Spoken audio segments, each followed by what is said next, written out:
అందరికీ నమస్కారం. నేను మీ లక్ష్మి. మొత్తానికి తిరుపతి లడ్డు మీద వాస్తవం ఎంత అవాస్తవం ఎంత అన్నది ప్రస్తుతం మనతో పాటుగా బ్రహ్మశ్రీ నానాజీ పట్నాయక్ గారు ఉన్నారు. వారిని అడిగి కనుక్కుందాం. నమస్కారం గురుజీ. శ్రీమాత్రే నమః. గురుజీ, తిరుపతి లడ్డూలో జంతువుల మాంసాహారానికి సంబంధించి అది కలిపారు అని, ఆ విధంగా లడ్డూలు తయారు చేశారని చెప్పి చాలా ఆరోపణలు వస్తున్నాయి. దీన్ని అసలు నమ్మాలా నమ్మొద్దా అని చెప్పి గత 5 సంవత్సరాలుగా ఎవరైతే ఆ లడ్డూ సేకరిస్తున్నారో వాళ్ళందరూ ఒక డైలమాలో ఉన్నారు. ఏంటిదంతా అంటే అపవిత్రం అయిపోయింది అన్న ఉద్దేశంతో. ఏమంటారు దీని మీద మీరు? అంటే మాంసాహారం అని కాదమ్మా, ఇక్కడ ఏం చేస్తారంటే నెయ్యి తీసే విధానం 2 రకాలుగా ఉంటుంది. ఒకటి స్వచ్ఛమైన ఆవు పాలు లేదా గేదె పాలు తీసుకొని దాన్ని పెరుగు చేసి దాని తర్వాత దాన్ని చిలికి మజ్జిగ అందులోంచి నెయ్యిగా వస్తుంది, అది ప్యూర్. అలా కాకుండా కొవ్వు నుంచి నెయ్యిని తీస్తారు, జంతువుల కొవ్వు నుంచి. ఇప్పుడు బయట దొరికేటువంటి కల్తీ అంతా కూడా అలాంటివే దొరుకుతాయి. మనం స్వచ్ఛం అనుకుంటున్నాం చూసారా, షాపుల్లో దొరికేవి మ్యాక్సిమం కొవ్వు నుంచి తీసేటువంటి నెయ్యే. ఇంకొంతమంది ఏంటంటే పాలల్లోంచి క్రీమ్ తీసి నెయ్యి కూడా చేస్తారు. ఇట్లా 3-4 రకాలుగా ఉంటుంది నెయ్యి విధానం అనేటువంటిది. ఇక్కడ ఏమవుద్దంటే మీకు డైరెక్ట్గా మీరు ఒక నెయ్యి స్వచ్ఛమైనటువంటి ఆవు పాలతో తయారవ్వాలంటే నెయ్యి మినిమం 3 నుంచి 5,000 దాకా దొరుకుతుంది మీకు. మరి ఎక్కువ పాలు కావాలి. మరి వీళ్ళు ఏం చేస్తారు, అలా అయితే వాళ్ళకి లాభాలు రావు కదా, అందుకని కొవ్వు నుంచి అయితే చాలా తక్కువకి అయిపోతుంది. చచ్చిపోయినవి కదా, అందుకని అట్లా ఇస్తూ ఉంటారు. కానీ అది ఎంత పాపమో ఎంత దరిద్రమైన పని అంటే ఇంకా అడగొద్దు. ఎందుకంటే మనకి తిరుపతికి వెళ్ళడం అనేటువంటిది ఎంత ఎమోషన్ కనెక్టివిటీ ఉంటుందో తిరుపతి లడ్డూకి అంత ఎమోషన్ కనెక్టివిటీ ఉంటుంది. అంతే కదా సార్. ఇంట్లో ఎవరన్నా మనం ఈ చికెన్ మటన్ తిన్నాము అంటేనే కనీసం ఆ ఇంట్లోకి తీసుకురావడానికి కూడా కాదు. మన ఇంట్లో ప్రసాదం ఉంది, ఎవరికైనా ఇస్తుంటే అయ్యో నేను నాన్ వెజిటేరియన్ తినాల్సి నేను ముట్టుకొని అంటాం. అలాంటిది ప్రసాదాన్ని ఆ విధంగా మార్చేశారు దుర్మార్గులు. మరి రెండోది ఏంటంటే తిరుపతి లడ్డు మన చేతిలో పడిందంటే తిరుపతికి వెళ్ళిన ఫీలింగ్ కలుగుతుంది మనకి. అంటే లడ్డూని అంత పవిత్రంగా భావిస్తాం. వెంకటేశ్వర స్వామికి ఎంత ప్రాధాన్యత ఇస్తామో ఆ లడ్డు కూడా అంతే ప్రాధాన్యత ఇస్తున్నాం. అంటే ఈక్వల్. ఇంకా అందులో ఎటువంటి డౌట్ లేదు. తిరుపతి లడ్డు అనేటువంటిది ఏదైతే ఉందో దానికి అంత ప్రాధాన్యత ఇవ్వడం అనేటువంటిది జరుగుతూ ఉంటుంది.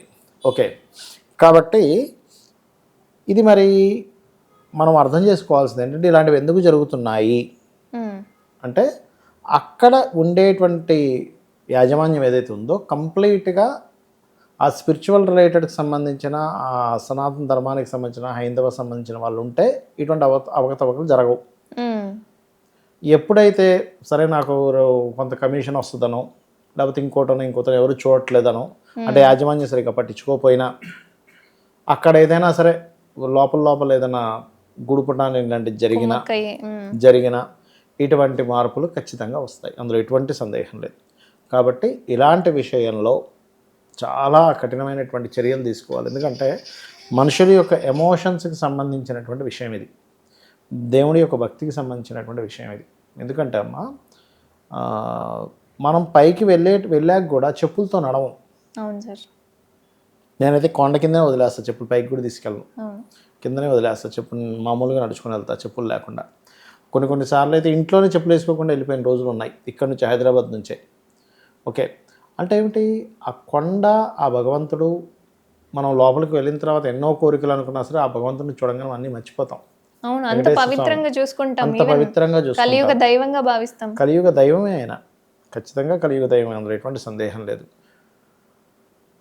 ఇక్కడ ఎప్పుడు కూడా మనకి చూడండి, మన వెంగమాంబ దగ్గర మనం చూడండి, అక్కడ టిఫిన్స్ ఫుడ్ అది సర్వే చేస్తుంటారు. అక్కడే తేడా వచ్చింది ఫస్ట్. అసలు అక్కడ తేడా వచ్చినప్పుడే మనం చాలా కఠినమైనటువంటి నిర్ణయాలు తీసుకోవాలి. సర్లే ఏముంది లేనంటే కొంచెం లైట్ తీసుకున్నారు, అది లడ్డు దాకా పాకింది ఆఖరికి. మొదలైందన్నమాట. నిర్లక్ష్యమే అంటారు. కారణం నిర్లక్ష్యం కాకపోతే ఇంకేంటి. అవతల వాళ్ళు ఇప్పుడు కఠినంగా పట్టుకుంటున్నారు అన్నప్పుడు మనం ఏం చేస్తాం, అమ్మో ఇప్పుడు ఏం లేదమ్మా, ట్రాఫిక్ వాళ్ళు అక్కడ నిలబడి ఉన్నారు, సిగ్నల్ క్రాస్ అయితే వాడు పట్టేసుకుంటా అంటే వాడిని క్రాస్ చేస్తాడా? లేదు. అక్కడ సీసీ క్యామ్ లేదు, ట్రాఫిక్ కోడ్ లేడు అంటే ఎవడైనా వెళ్ళిపోతాడు. పట్టించుకునేవాడు లేడు అంటే మనిషి యొక్క బుద్ధి మారిపోతుంది. అంటే దీనిలో మతాన్ని కించపరిచే విధంగా ఉందంటారా, లేదా అత్యాశకు పోయి కారణమేనా?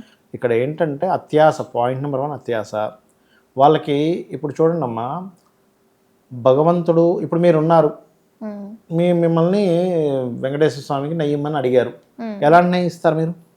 కొవ్వు తీసిన ఇస్తారా స్వచ్ఛమైంది ఇస్తారా? నేను ఎందుకు స్వచ్ఛంగానే ఇస్తాను. ఎందుకు ఇస్తారు అలాగా అంటే మీకు వెంకటేశ్వర స్వామి మీద ఉండే భక్తి అలాంటిది. అవును. వెంకటేశ్వర స్వామి భగవంతుడు, అమ్మో భగవంతుడికి మనం స్వచ్ఛమైనది ఇవ్వాలి కదా అని మీరు వెళ్ళేటప్పుడు తీసుకునే జాగ్రత్తలు అలాగే తీసుకుంటారు. నాన్ వెజిటేరియన్ తిని కొండెక్కరు, పైకి ఎక్కిన తర్వాత ఎక్కడ నాన్ వెజిటేరియన్ ఉండరు, అమ్మరు, ఏమి చేయరు, పైన కూడా అవును. మీరు చెప్పులు వేసుకోకుండా తిరుగుతారు.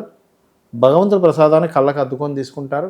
దాన్ని ఎంతో జాగ్రత్తగా మనం ట్రైన్లో వచ్చేటప్పుడైనా ఎక్కడైనా సరే కాళ్ళకు తగలకుండా పెట్టుకుంటాం. మనం అవును. ఇంటికి తెచ్చుకున్నాక మళ్ళీ భగవంతుడి దగ్గర పెడతాం. అందరికీ ప్రసాదం అని ఇవ్వగానే ఎంతో దీనిగా తీసుకుంటాం. మనం ఎంతో దీనిగా చిన్న పిసరి కింద పడి అయ్యో కింద పడిందని అనుకుంటాం. అంత శ్రద్ధగా తీసుకుంటాం, అంత భక్తిగా ఉంటాం. కాబట్టి మీరు మిమ్మల్ని ఒకవేళ నెయ్యి ఇవ్వమన్నా స్వచ్ఛమైన ఆవు నెయ్యి ఇవ్వడానికి చూస్తారు, లేదా గేదె నెయ్యి ఇవ్వడానికి చూస్తారు. ఈ కొవ్వుతో తయారు చేసిందండి ఇది ఇస్తారా అంటే ఇవ్వమంటాం. అంటే ఏమిటి, మీకు వెంకటేశ్వర స్వామి మీద ఉండేటువంటి నమ్మకం, వెంకటేశ్వర స్వామి భగవంతుడు అనేటువంటి నమ్మకం మీకు మిమ్మల్ని ఆ పని చేయనివ్వదు, నడిపిస్తుంది. మిమ్మల్ని ఆ పని చేయనివ్వదు.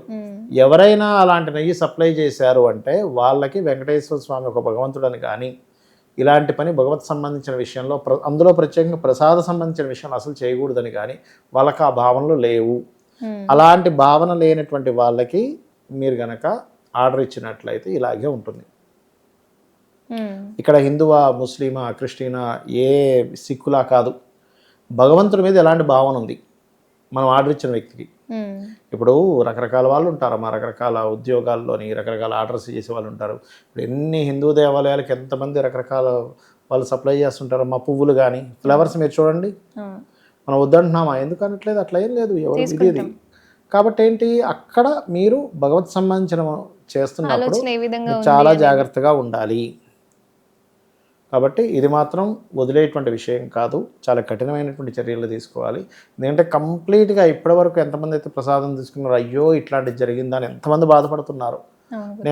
నేనైతే ఎన్ని మెసేజ్లో నాకు అయ్యో ఏమిటండి ఇలా జరిగిందంటే ఇలా జరిగిందంట. ధన్యవాదాలు. శ్రీమాత్రే నమః.